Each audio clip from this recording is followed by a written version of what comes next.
মরার পরে চল্লিশা খাওয়ান, মিলাদ কিয়াম করান, আরো কয়েকটা জিনিস আছে। এরা জানলেও এগুলো ছাড়ে না। কেন জানেন? ওই যে বাপদাদা করে গেছে, কেমনে ছাড়ি? ওই বাপদাদার কারণে হেদায়েতের রাস্তা থেকে দূরে সরে যায়। তা আল্লাহর হাবিব সাল্লাল্লাহু আলাইহি ওয়াসাল্লাম এত দাওয়াত দেওয়ার পরেও আবু তালেব সাকরাতুল মাউতের সময় নবী সাল্লাল্লাহু আলাইহি ওয়াসাল্লাম বলতেছেন, কাকা একবারের জন্য জবানটা খুলে একটু করেন লা ইলাহা ইল্লাল্লাহু মুহাম্মাদুর রাসূলুল্লাহ। আবু তালেব এক বাক্যে জবাব দিছে, ভাতিজা আমি জানি তুমি সত্য, আমি জানি এটা, কিন্তু আল্লাহর কসম আমার দলের মানুষেরা আমার আজীবন গাদ্দার বলবে। আমি চাইতেছি না তারা আমাকে গাদ্দার বলে গালি দেখ। বাপ দাদার ধর্ম এটা ত্যাগ করে আমি তোমার ধর্ম মানবো? আচ্ছা বাদ দাও, তুমি আমার নিয়ে টেনশন করো না।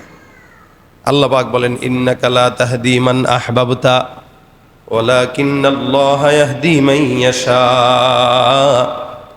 জমিনের মধ্যে পয়গম্বর আপনি যাকেই চান তাকে হেদায়েত দিতে পারবেন না। এখন তো কিছু কিছু মসজিদে তো দাওয়াত তাবলীগের মেহনতের সাথীদেরকেও ঢুকতে দেয় না। না না, ঢোকা যাবে না, মসজিদে নিষেধ আছে। কেন? তোর বাবার জায়গা এটা। কই পাইছেন? কই পাইছি মানে রাসূল সাল্লাল্লাহু আলাইহি ওয়াসাল্লাম থেকে এটা চলে আসছে। নবী করিম সাল্লাল্লাহু আলাইহি ওয়াসাল্লামের ঘর মসজিদে ছিল, রাসূলের ঘর মসজিদের ভিতরে ছিল, মসজিদে নববীতে। আমার নাম ছিল যেটা মুহাম্মদ সত্য নবী, এটা হবে, সে নবী হবে। বাহিরা নামক পাদ্রী এটা তো বলতে বাধ্য হয়েছে যে শোনো, তার ছেলেকে সে বলতেছিল যে শোনো, আজকে যেই সিরিয়ার উদ্দেশ্যে কাফেলা চলে গেছে, এই কাফেলার ভিতরে আখেরি নবী মুহাম্মদ আছে, আমি টের পেয়েছি, তার সঙ্গে কথা বলেছি, এটাই শেষ নবী, যদিও তার বয়স এখন মাত্র 12 বছর। কিন্তু আমি যদি বেঁচে থাকতাম, আমি দুনিয়াদারি সব বন্ধ করে এই নবীর পিছনে ছুটতাম, তার খাদেম হয়ে যাই, তার জুতা সোজা করতাম। বাহিরা পাদ্রী বলতেছে, বাবা মনে রাখবা, আমার মতো অন্যান্য যে খ্রিস্টান পাদ্রীরা আছে, এরা শুধুমাত্র তাদের অহংকারের কারণে মুহাম্মদকে নবী বলে স্বীকার করবে না।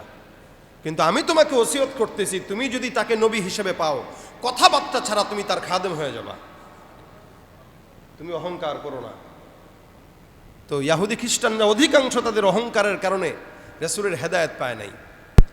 হাত্তাকে আবু তালেব পর্যন্ত নবী করিম সাল্লাল্লাহু আলাইহি ওয়াসাল্লামের এত সেবা করার পরেও, বাবার চেয়ে বেশি মহব্বত করার পরেও, ওই যে মানুষ কয়েক কারণে হেদায়েত থেকে দূরে সরে।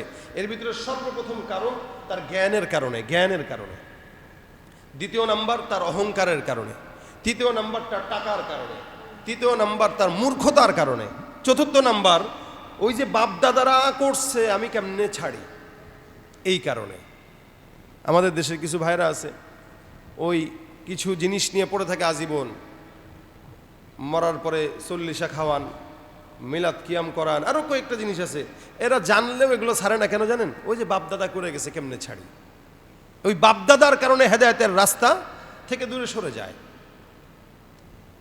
তা আল্লাহর হাবিব সাল্লাল্লাহু আলাইহি ওয়াসাল্লাম এত দাওয়াত দেওয়ার পরেও আবু তালেব সাকরাতুল মাউতের সময় নবী সাল্লাল্লাহু আলাইহি ওয়াসাল্লাম বলতেছেন, কাকা একবারের জন্য জবানটা খুলে একটু করেন লা ইলাহা ইল্লাল্লাহু মুহাম্মাদুর রাসূলুল্লাহ।